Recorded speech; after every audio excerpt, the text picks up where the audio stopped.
Hey guys, welcome back. Today's video is going to be great for all of you who love when I do oddball figures or periods.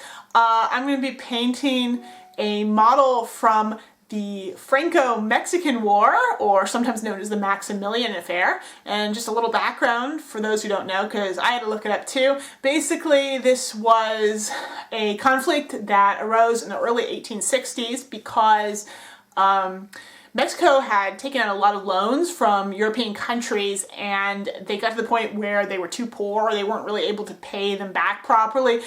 They were not paying the interest on their loans even, and the European powers were rightfully kind of pissed off about that, and France in particular saw an opportunity there to, kind of get a little power or kind of get something out of it. So they actually sent a whole expeditionary force to Mexico to seek restitution. I think they even eventually installed a kind of new government in Mexico, in fact, as a result of that. My figure here, that I'm going to be painting this guy, he's pretty spectacular. This is by Gringo 40s. This is Colonel Charles Dupin. He was on the French side in the conflict. Basically, he was sort of this hot-headed adventurer type who'd already had a really long, kind of exciting career in the French military. Up to that point, he'd been all over the world and done all kinds of crazy things in the French service. And the French sent him to help out in Mexico, and he was basically put in command of a counter-guerrilla force, which he was apparently very successful at. And you can see he's got a pretty flashy uniform. It's all covered with gold braid, and he's got that Mexican flair because he's wearing a sombrero, obviously, too. Great touch. So even though this is kind of several decades later, I think in terms of painting, this is probably going to feel an awful lot like a French officer from the Napoleonic-era. So as always, I'm starting out here with all the paint colors you're going to need for this model, and of course this does not include whatever you use to paint his face and hands. The pants in the Colonel's uniform are white, so I'm going to start out by painting those first. My base coat here is just going to be some Vallejo Sky Gray, and I've mixed in just a hint of Vallejo Iraqi sand, and I'm going to be adding that also into all of the kind of white layers I apply in the future. And that's just to warm the tone up and not have it be quite so cold, because I think, especially for something like this, the grays or whites are going to look better when they've got slight warm tint to them. I'm then going to take my Sky Gray and Iraqi Sand base color, and I'm going to lighten it with some Vallejo white. Just try to get kind of a 50-50 mix there. Get your paint nice and thin, and then just kind of go to town, basically applying layers of this color and kind of building it up. Obviously focusing on the tops of all the folds and creases in his pants. These are big, baggy, puffy ones, so you're going to have a lot of fun painting wrinkles here.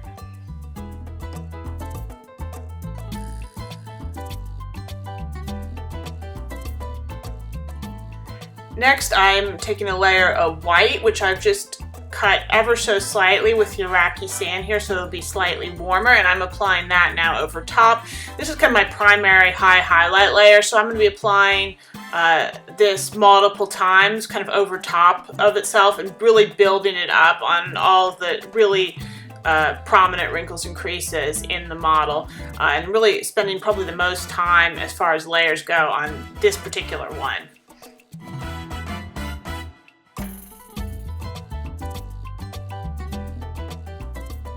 And then finally, just for a little bit of extra emphasis where I really thought it needed to be super bright, I took some pure white paint and I left it a little bit thick so it would have slightly denser coverage.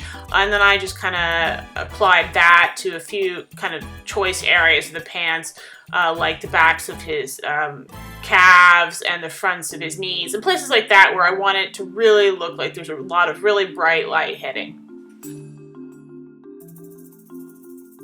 I'm now going to be moving on to his jacket. It's kind of bolero style, I guess, and he's wearing also a cummerbund underneath, which should be the same color, and they're both going to be red. So my base coat here is a mixture of Vallejo black red and just black.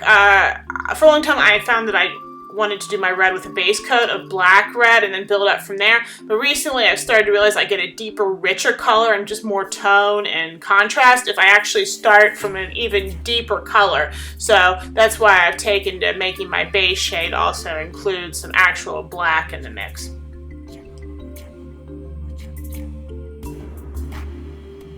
Since my base coat on the jacket was a mixture of black and black red, my first highlight is therefore going to be just black red by itself. This one is going to go pretty much everywhere. You're going to kind of probably run into some difficulty painting this jacket just because there's so much embroidery work and so many metals and bric-a-brac and stuff going on, and it really kind of obscures and gets in the way, particularly of getting kind of blending and, you know, getting everything to work out right on this areas like the sleeves and the front of the coat. Try not to worry too much about that. Try your best to just kind of pretend that that stuff is not there and just paint as if the whole thing was a plain red jacket.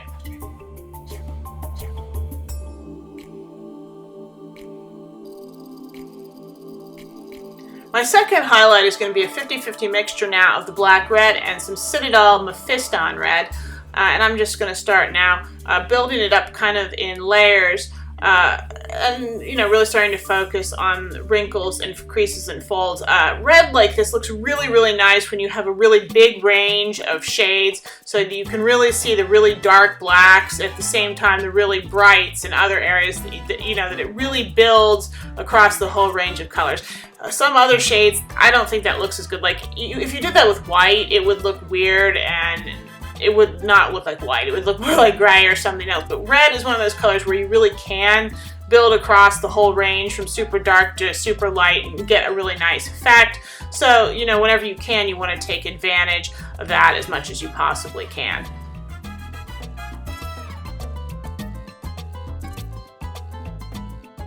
As you might have guessed then, my third highlight is going to be just pure Mephiston red by itself.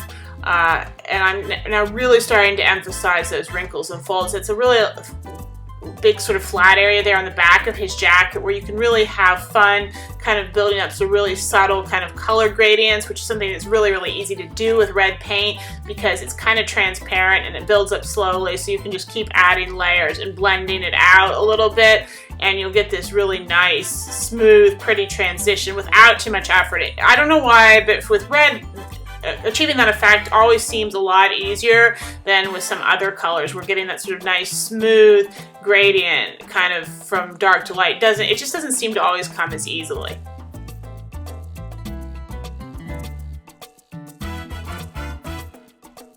My fourth highlight consists of Citadel Evil Sun's Scarlet. It's a really bright, brilliant red, but it's also a layered color, so that means it's pretty thin, not super pigmented, and especially if you mix in a bit of water, it's going to get really transparent. That can be annoying, but in this case, when we're trying to layer and build up a really smooth, subtle gradient on the back of his jacket, that's a really great thing. It makes your life a lot easier. I've actually slowed the footage down here to actual sort of real-time speed, so you can kind of see the blending and layering process that I'm doing here. I'll kind of go over all areas of the jacket, usually kind of once with a color, and then I'll go back around and then reapply another layer, again, of the same color, and just kind of build it up to try to get, you know, a nice effect.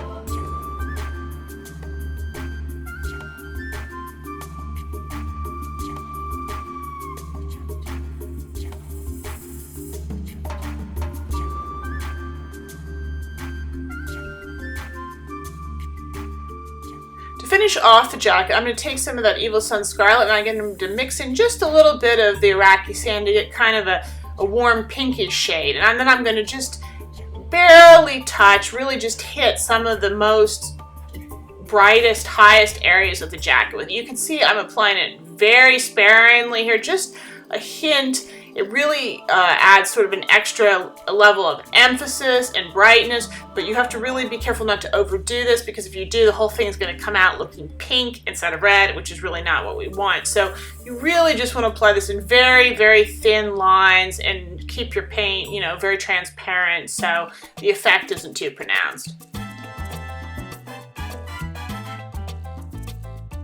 Now his cuffs are a dark blue color, so I'm base coating that first with a mixture of dark Prussian blue and black.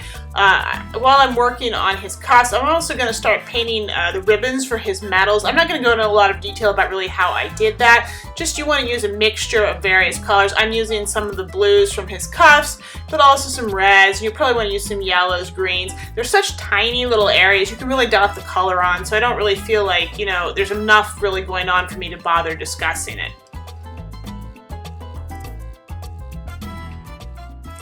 Once the base coat was on the cuffs, I added a first highlight of pure dark Prussian blue before adding some extra highlighting layers by mixing in just a hint of Vallejo Sky Blue into the dark Prussian blue. It's a bright color, so a little will go a long way. Be careful not to over lighten it, because those cuffs really should be a dark blue color.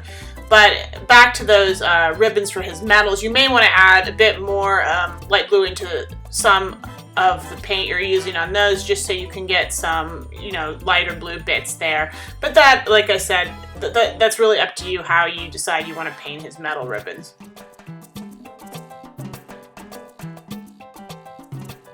Next, I'm going to be painting his sombrero and sort of the piping on his jacket. He's got kind of braiding on the front with his buttons and around the edges and various places, and that's all kind of going to be black. I'm not using just pure black here. I mean, I am going to start out here with a base coat that's pure black, and I am using a No. 0 brush because these are pretty detailed areas, and it's a lot easier to paint all these bits accurately and not make a mess if you use a small brush.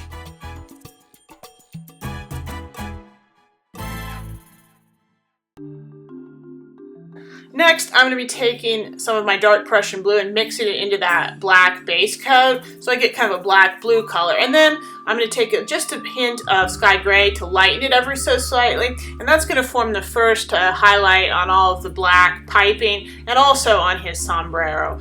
As you work on highlighting up the sombrero, you're going to want to focus on the front of the top brim where it's turned up, because you're going to expect a lot of light to be hitting there, and obviously also on the top bowl of the hat and sort of inside that area there. But obviously around the sides and back underneath, you're going to want to leave that substantially darker.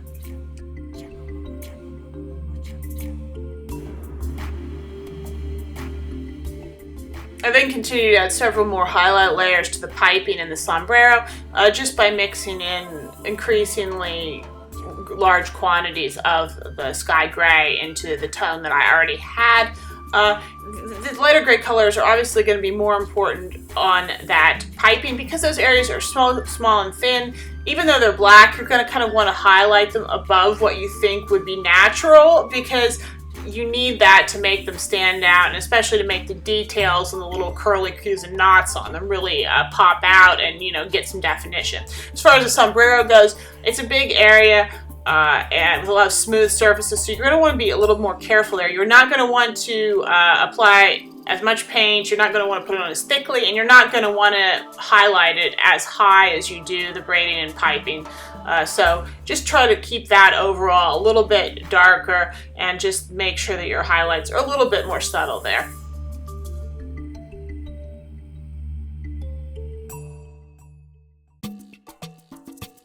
Now, one of the really major elements of this uniform is all the gold braiding up his sleeves and on his sombrero, and also he's got some sort of like an epaulette and all sorts of cords and stuff running across.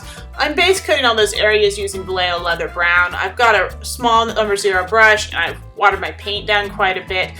This color, this base color, really is not going to show up very well at all against the red, but just trust me, be patient and do your best to be neat and try to, you know, figure out the shapes as best you can. Sometimes the sculpting can be a little vague. if it helps, there definitely are photographs and a lot of pictures on the internet of this guy wearing this exact uniform. So if you need reference material, it shouldn't be too difficult to find.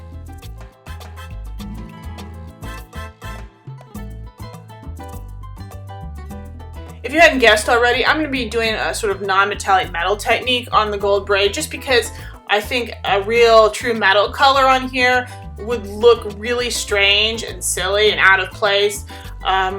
I will be using true metallic colors elsewhere on the model, by the way, so particularly for that reason, it's for the effect to look, you know, nice and correct. It's really important that you do all this piping and braiding and stuff using just normal paint. So after I've got my base layer on, I'm going to make a first highlight here by mixing some Vallejo tan yellow into that leather brown that I started out with. And then I'm going to take some of that Army Painter demonic yellow you saw in the sort of the opening paint shot. And I'm going to just mix a little bit of that in, not too much, just enough to kind of yellow the whole thing up, because it's a very bright, intense color and it's not very pigmented. It's very difficult to apply on its own and get good coverage, but it's really ideal for just adding a few drops of it into a better pigmented color, just to sort of improve the tone slightly.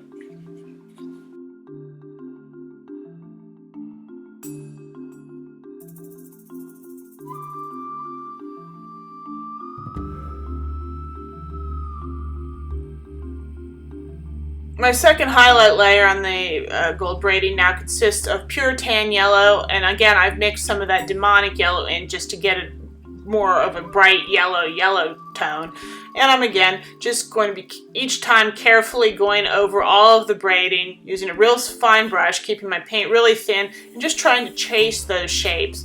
At this point, you're going to see that, you know, anywhere that the braid goes down into any sort of deep wrinkles or folds and there's a lot of dark shadow, you're going to be not wanting to apply these brighter highlights. That's the trick of non-metallic metal type braiding. You want there to be extreme contrast between the light areas and the dark areas. That's what really makes it work. So if you have any areas like that where the braiding is, you're going to already want to start thinking about leaving those dark and, you know, just not highlighting them too much.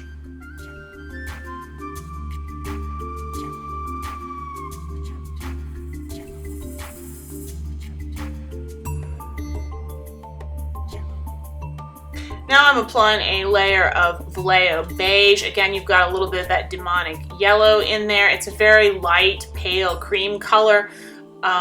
And I'm applying it pretty thinly, so you're still going to see quite a bit of that darker yellow underneath, but I'm really now going for sort of shine effects on my braid, so I'm really applying it where I want it to look like a lot of lights hitting. That's going to be particularly evident on the sombrero, so that sort of rim around the top, you're going to want to put a thin edge highlight of the lightest sort of yellow shades kind of all the way around the top edge of the brim, and on that sort of decorative embroidery work underneath the brim, you're really going to always wanting to be applying your brightest highlights sort of along the top edges of all those little doodles and curly cues and things. And if you do that consistently, you're going to get a good result. And of course, the curly cues that are more towards the back of his hat and sort of falling into the shadows, as you go up in highlight color, you're going to sort of just gradually stop applying the colors to those areas as your highlights get brighter and brighter. As you might guess, my final highlight on the gold braid is going to be just pure white. I'm trying to leave my paint a little bit thicker here, so just so I get a really nice, intense highlight right off the bat. White with this kind of thing, it's super important for the finished look, but a little bit goes a long way. So you want to really just kind of dot it on in small, really concentrated areas and, you know, apply a little bit, see how it looks, and then add more as you need it, and try to get it where you think the light's really going to be hitting the model. You'll see it, for example, in the sombrero brim. I'm really going to only apply it there to sort of the very front of the sort of sombrero trim, and that way you're going to get a nice effect. It looks like some light is kind of hitting right there. You're getting kind of a little bit of a shininess as the color sort of tone kind of drops off to a darker color kind of on the left and the right side.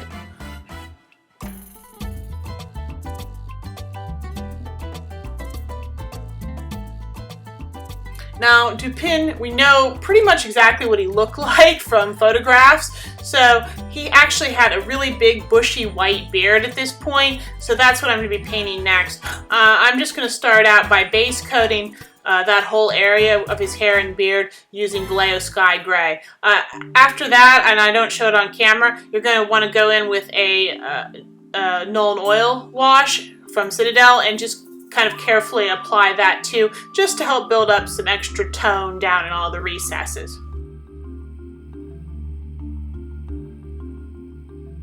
Once the wash was dry, I highlighted his beard and mustache, first with a 50-50 mixture of the sky gray and some white, and I always kind of started at the base of the beard and highlighted that first and lightened that first and then sort of blended upward. Ideally, you want sort of darker hair on his beard and mustache where it's closer to his face, because that's how kind of beards tend to grow. You get darker, the hair is darker when it just comes out of the skin, and it tends to get lighter kind of the longer it grows. So I'm building up that sort of intermediate shade first, and then I'm going to go back in with pure white and kind of just do the same thing, really building it up on the tips of the beard hair and then sort of blending it back towards the face.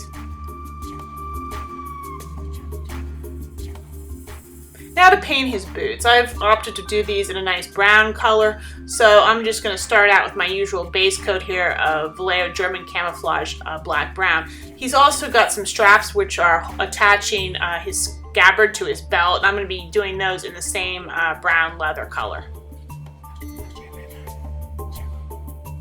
I'm then going to apply a first highlight, which is a mixture of the German Camouflage Black Brown and some leather brown from earlier. You can be pretty indiscriminate with this highlight and apply it pretty much all over the boots, except really down in the darkest folds and creases. I'm then going to continue highlighting the boots further. I'm going to continue with a second highlight of pure Vallejo leather brown, and then add increasing highlights, first by mixing some beige brown into my leather brown and then building up to just pure beige brown. These boots, I noticed, were really wrinkly boots with lots of folds and kind of, they're this soft, floppy kind of look to them. And it's because there's so many wrinkles and folds, it's really easy to fall into the trap of kind of over highlighting them because you've just got so many, clear shapes there, and you have this temptation to want to build up really light brown kind of colors on top of those. And I certainly did that, but try not to. I had to actually, after I did, I had to kind of dial it back after I was done, because I realized that even though there are a lot of wrinkles and folds in these boots, if you try to just highlight the folds and wrinkles too brightly, it's not going to look good. It's not really going to look natural or really like leather. So you definitely want to highlight all of them carefully, but try to use subtle shades for that. Don't use too high contrast of layers when you're doing this, and make sure you keep your transitions between sort of the darkest shadow areas on these boots and sort of the highest sort of highlight layers relatively smooth and subtle. I did make one more final really extreme highlight for the boots just by mixing some beige brown with a little bit of Iraqi sand and then really applying it to areas where I thought there'd be a lot of wear, like his toes and heels, and he's got kind of like a strap also across the front of the boot where I think there'd be more wear. Here again you can see I'm actually, as I said before, getting a little too carried away with applying light highlights to the boots. And you'll actually see in the next step that I will have dialed this back, and the overall look of the boots is going to be a bit darker.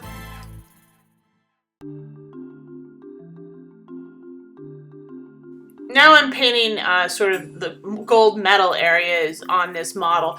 I just made a base coat, pretty standard for me. That's a mixture of the German Camouflage Black Brown and some Army Painter Greedy Gold. And I'm using that to base coat the hilt and grip of the sword, his belt buckle, and also the buttons on his jacket, which appear to have been done in gold. And then once that's on there, I just go back in then with pure Greedy Gold to apply some highlights. Luckily, all these areas are pretty small, so you shouldn't have to spend too much time on here. If you want to get some really bright shine, you can then add a third highlight by mixing a little bit of Vallejo-era silver or steel into your greedy gold and then applying that as well.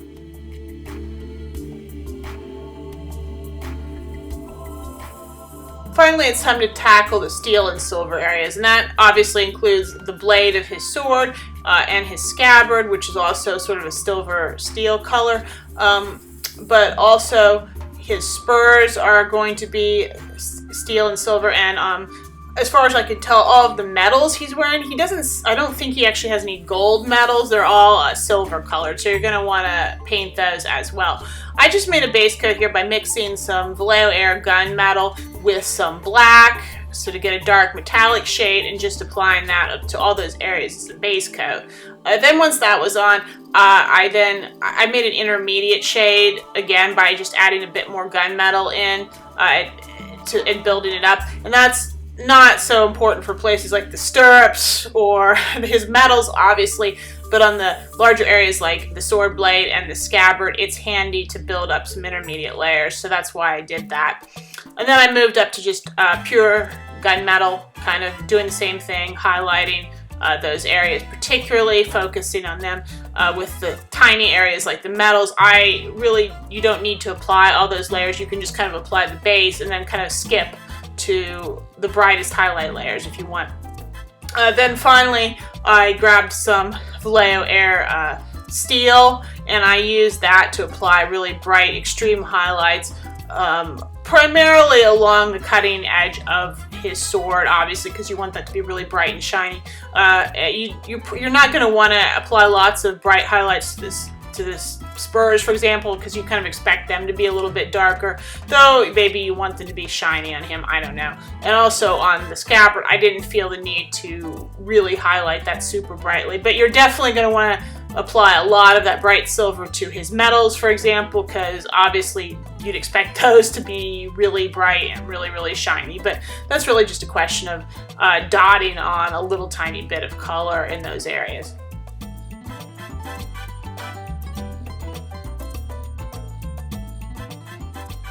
And here's the finished Gringo 40s model of Colonel Charles Dupin.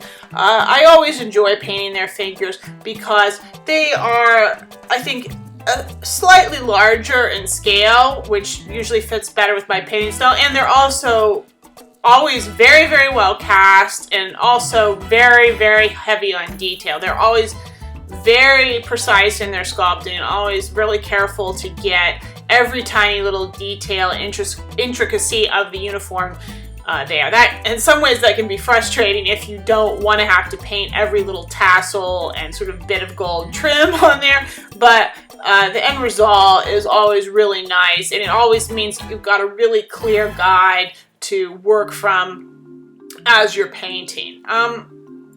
Models like this are always going to be time consuming just because these types of officers have very complex, detailed uniforms with a lot going on, and doing a sort of non-metallic metal gold braid type effect it's slow going. Even on here, I mean, this is not like the best gold braid I feel like I've ever painted, but I think it's pretty decent.